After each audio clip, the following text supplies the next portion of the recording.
Hello दोस्तों, स्वागत है आपके अपने यूट्यूब चैनल जीके सर इसी में। आज आप लोगों के लिए फिर से एक सामान्य अध्ययन का प्रैक्टिस सेट लेकर आया हूं, जो कि Uttar Pradesh police constable, VDO exam, UP लेखपाल, ग्रुप डी इत्यादि जहां भी सामान्य अध्ययन पूछा जाता है उस परीक्षा के लिए बहुत ही इंपॉर्टेंट ये प्रैक्टिस सेट है। तो आइए शुरू करते हैं पहले प्रश्न के साथ। पहला प्रश्न है, निम्नलिखित में से किस हड़प्पा स्थल में बंदरगाह था? किस हड़प्पा स्थल में बंदरगाह था? हड़प्पा ऑप्शन है लोथल, मोहनजोदड़ो या आलमगीर। तो इसका सही उत्तर है ऑप्शन सी। ऑप्शन सी है इसका सही उत्तर है। अगले प्रश्न की तरफ बढ़ते हैं। किस सम्राट ने अपनी राजधानी दिल्ली से दौलताबाद के लिए स्थानांतरित कर दी थी? इस प्रश्न में कहा गया है कि किस सम्राट ने अपनी राजधानी दिल्ली से दौलताबाद के लिए स्थानांतरित कर दी थी? दिल्ली से दौलताबाद, तो वो सम्राट थे मोहम्मद बिन तुगलक। मोहम्मद बिन तुगलक ने अपनी राजधानी दिल्ली से दौलताबाद के लिए स्थानांतरित कर दी थी। बढ़ते हैं अगले प्रश्न की तरफ। अगला प्रश्न है हमारा, वर्ष 1498 में किस पुर्तगाली अन्वेषक ने यूरोप से भारत के लिए एक नए समुद्री मार्ग की खोज की थी? वो कौन सा यूरोप का समुद्री यात्री था जिसने भारत के लिए समुद्री मार्ग की खोज की थी? तो वो थे Vasco D gamma. Option A सही उत्तर होगा। संविधान सभा के पहले अस्थायी अध्यक्ष कौन थे? संविधान सभा के पहले अस्थायी अध्यक्ष कौन थे? चार ऑप्शन दिया, बी.आर. अम्बेडकर, जवाहरलाल नेहरू, राजेंद्र प्रसाद, डॉक्टर सच्चिदानंद सिन्हा। तो डॉक्टर सच्चिदानंद सिन्हा हैं, वो संविधान सभा के पहले अस्थायी अध्यक्ष थे। अगले प्रश्न की तरफ चढ़ते हैं।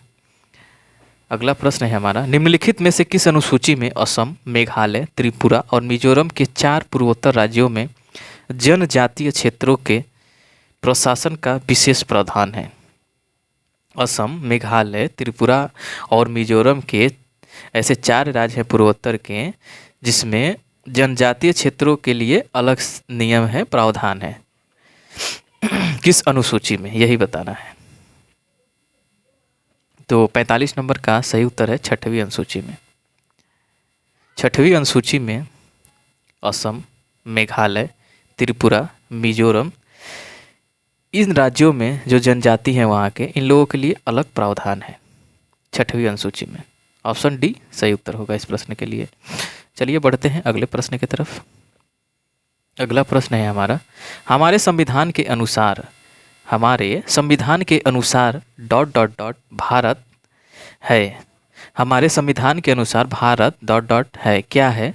ऑप्शन ए है एक धार्मिक राष्ट्र है, या एक धर्मनिरपेक्ष राष्ट्र है, या एक पूंजीवादी है, या एक धनिक तंत्रवादी राष्ट्र है। तो हमारा भारत देश जो है, हमारे संविधान के अनुसार उसमें लिखा गया है कि जो हमारा भारत है एक धर्मनिरपेक्ष राष्ट्र है। चलिए बढ़ते हैं अगले प्रश्न की तरफ।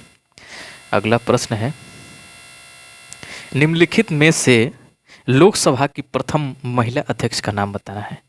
निम्नलिखित में से लोकसभा की प्रथम महिला अध्यक्ष का नाम बताना है। Sushma Swaraj option A, Margaret Alva option B, या मीरा कुमार या सरोजनी नायडू। तो इसका सही उत्तर होगा, भारत के लोकसभा की प्रथम महिला अध्यक्ष जो थी उनका नाम था मीरा कुमार।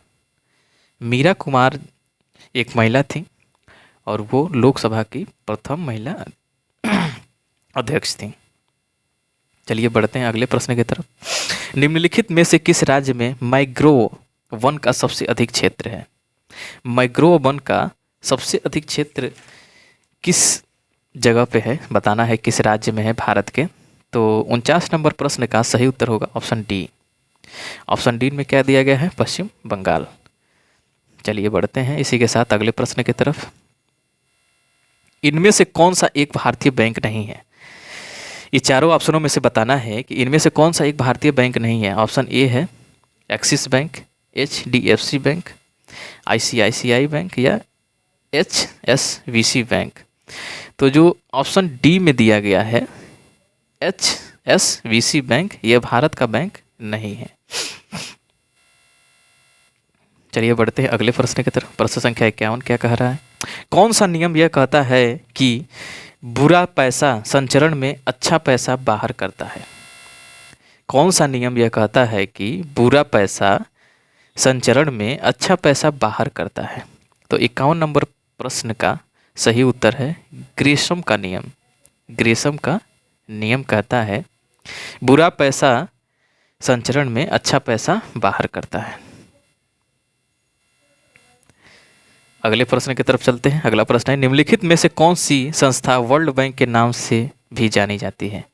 कौन सी संस्था है जो वर्ल्ड बैंक के नाम से भी जानी जाती है? तो ऑप्शन ए में जो दिया गया है international bank for reconstruction and development. अगले प्रश्न की तरफ पढ़ते हैं। पारसेक किसकी मापन इकाई है? पारसेक किसकी मापन इकाई है? तो सही उत्तर है ऑप्शन बी खगोलीय दूरी का। पारसेक खगोलीय दूरी का मापन इकाई है। पानी का घनत्व ... पर सर्वाधिक होता है। ए 12 डिग्री सेल्सियस, 4 डिग्री सेल्सियस या 8 डिग्री सेल्सियस या 0 डिग्री सेल्सियस। तो इस प्रश्न का सही उत्तर है ऑप्शन सी जो है 4 डिग्री सेल्सियस पर पानी का घनत्व सर्वाधिक होता है। चलिए अगले क्वेश्चन की तरफ चलते हैं। NaCl में ... होता है। NaCl में क्या होता है बताना है इस प्रश्न में। तो इसका सही उत्तर होगा ऑप्शन डी आयनिक बंध। आयनिक बंध NaCl में होता है। एसिटिक एसिड को ... कहा जाता है। कास्टिक सोडा कहा जाता है, स्पिरिट कहा जाता है, या बेकिंग सोडा कहा जाता है, या सिरका कहा जाता है। तो एसिटिक एसिड को सिरका कहा जाता है। एसिटिक एसिड को सिरका भी कहा जाता है। चलिए अगले प्रश्न की तरफ चलते हैं। आज का लास्ट प्रश्न है प्रश्न संख्या 57। यहाँ पे 16 प्रश्न खत्म हो जाएंगे इस प्रश्न के बाद। सॉल्व करिएगा आप लोग, बताइएगा कितने प्रश्न सही हुए हैं और कमेंट करिएगा कमेंट बॉक्स में। वीडियो अच्छा लगेगा तो लाइक कर दीजिएगा और सब्सक्राइब कर दीजिएगा चैनल को अगर नए हैं तो चलिए इस क्वेश्चन को पढ़ लेते हैं, बता देते हैं इसका आंसर क्या होगा। बेरी-बेरी रोग निम्नलिखित में से किसकी कमी के कारण होता है? बहुत सरल सा क्वेश्चन है। बेरी-बेरी रोग किसी कमी से कारण होता है, लगभग आप लोगों को पता ही होगा। तो ये ऑप्शन बी सही होगा, विटामिन B1 की कमी से होता है। तो यहाँ पे सामान्य अध्ययन का प्रैक्टिस सेट ख़त्म हुआ। तो इसी तरह का प्रैक्टिस सेट मैं लाता रहूँगा और आप लोग वीडियो पर अपना प्यार बनाए रहिए। मिलते हैं अगले वीडियो में, तब तक के लिए नमस्कार, जय हिंद, अपना ख्याल रखिएगा, वंदे मातरम।